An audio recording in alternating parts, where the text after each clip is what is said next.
জেনে রাখো, একটা মিছিল করে আন্দোলন কিন্তু শেষ নয়। বাঙালিদের উপরে যদি অত্যাচার বন্ধ না হয়, এখানে বিজেপির একজন এমপি আছেন যিনি দিল্লির নেতাদের কাছে গিয়ে বসেন, প্রধানমন্ত্রী এবং স্বরাষ্ট্রমন্ত্রীর কাছে, আপনি কি করে গ্রামে ঢুকছেন আমরা দেখে নিব। আমরাও আপনাকে গ্রামে বয়কট করে ডিটেনশন ক্যাম্প তৈরি করে সেখানে ঢুকিয়ে দিব।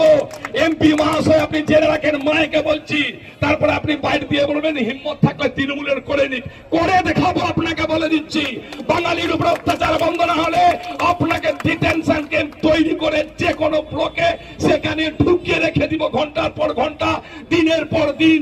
আর বিজেপির কিছু এমএলএ স্বপ্ন দেখেছেন আবার এমএলএ হবো। মানুষ জেগে উঠেছে, বাঙালি জেগে উঠেছে, বাংলা ভাষাভাষীরা জেগে উঠেছে। একটাও আসন এবার আমরা বিজেপিকে ছাড়বো না। আর যারা আবার ধাপ্পা দিতে চাইছে, ঠকবাজি করতে চাইছে, ভেলকিবাজির রাজনীতির মধ্যে দিয়ে আমাদের মধ্যে বিভেদ সৃষ্টি করে হিন্দু মুসলিম করে দিয়ে আবার এমএলএ হবার স্বপ্ন দেখছে, তাদেরকেও সাবধান করে দিই। বাঙালি যদি এবার মার খেয়েছে গুজরাটে, বাঙালি যদি এবার মার খেয়েছে উড়িষ্যায়, বাঙালি এবার যদি মার খেয়েছে মধ্যপ্রদেশে, উত্তরপ্রদেশে, সে মারের বদলা তৃণমূল কংগ্রেস মালদাতে নেবে। গোটা রাজ্যে কি হবে জানি না, কারণ বাংলা এখান থেকে সবচাইতে বেশি পরিযায়ী শ্রমিক মালদার বিভিন্ন প্রান্ত থেকে, শুধু মুসলিম নয়, হিন্দু নয়, সর্বধর্মের মানুষ, ছেলেরা, যুবক ছেলেরা, তারা পরিযায়ী শ্রমিক হিসাবে বাইরে খাটতে যায়। তাকে তোমরা মারবে, আমরা শুধু একটা প্রতিবাদ সভা করে, একটা প্রতিবাদ মিছিল করে ছেড়ে দিব। তার মারের বদলা মার হবে, খুনের বদলা খুন হবে। এই ঘোষণাটাও থাকছে আজকে মঞ্চের মধ্য দিয়ে। আমি আশা রাখবো আগামী দিনে তৃণমূল কংগ্রেস কর্মীরা বাঙালিদের পাশে দাঁড়িয়ে, যারা অত্যাচারিত হচ্ছে, যাদের উপর আক্রমণ নামানো হচ্ছে, এখানে বারে বারে মিছিল হবে, বারে বারে ধর্ণা হবে, বয়কট করা হবে ওদেরকে। যারা এখান থেকে একটা প্রতিবাদ না করে বিজেপিকে উস্কে দিয়ে অন্য রাজ্যের আমাদের এখানকার বাঙালি যারা মমতা ব্যানার্জিকে ভালোবাসে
এখানে দিদি প্রতিবাদ মিছিলের মধ্যে দিয়ে করেছেন। যদি বাংলা যারা বলছে, বাঙালি যারা আছে, তাদেরকে এভাবে যদি অপদস্থ করা হয়, হেনস্থা করা হয়, এখানে একটা যারা আছেন, এখানে যারা ওই বিজেপিদেরকে সমর্থন করছেন, তাদের বিরুদ্ধে ব্যবস্থা গ্রহণ করা হবে। আর তাদেরও একটা মানে সেই ধরনের ব্যবস্থা গ্রহণ করা, যে ব্যবস্থা গ্রহণের মধ্যে একটা নজির সৃষ্টি গোটা ভারতবর্ষে। আমরা সিদ্ধান্ত গ্রহণ করেছি। দিদি কি বলবেন জানি না, দিদি তার নিশ্চিত বক্তব্য বলেছেন। মালদারা লাখো লাখো পরিযায়ী শ্রমিক সেখানে বাঙালিরা কাজ করছে। এই বাঙালিদের গায়ের উপরে যদি একটা কাটার আঁচড় পড়ে, হাতখানা নামিয়ে দিব। যারা এখান থেকে হাত তুলে বিজেপি জিন্দাবাদ বলছেন তাদের বিরুদ্ধে। মালদা জেলার তৃণমূলের সভাপতি পরিযায়ী শ্রমিকদের বিভিন্ন রাজ্যে যে হয়রান হতে হচ্ছে তার বিষয়ে অনেক বড় বড় কথা বলছে।